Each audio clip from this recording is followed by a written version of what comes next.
Иако одреден број пензионери често знаат да се пожалат дека пензиите им се мали, сепак со просек од 212 евра, македонските граѓани од третото доба мошне добро котираат во споредба со нивните колеги од опкружувањето. Пензиите во Македонија се повисоки од оние во Србија, Бугарија и Албанија, каде се движат од 190, 164 до 140 евра. Македонските просечни пензии подобро стојат и од оние во Чешка со 120 евра, во Португалија и Полска со 204 евра и така натаму. Во светски рамки најниски пензии добиваат индијанците, само по 15 евра месечно. Највисоки пензии статува Луксембург, каде просечната достигнува близу 1800 евра. Во Норвешка просекот околу 1500 евра, во Холандија околу 1200, а во Нов Зеланд околу 1150 евра.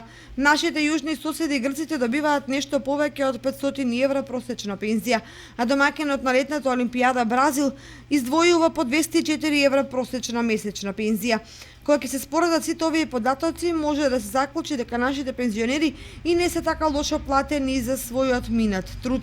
Можеби затоа во сите овие години на транзиција од пензиите живеат не само пензионерите, туку и членовите на нивните пошироки семејства.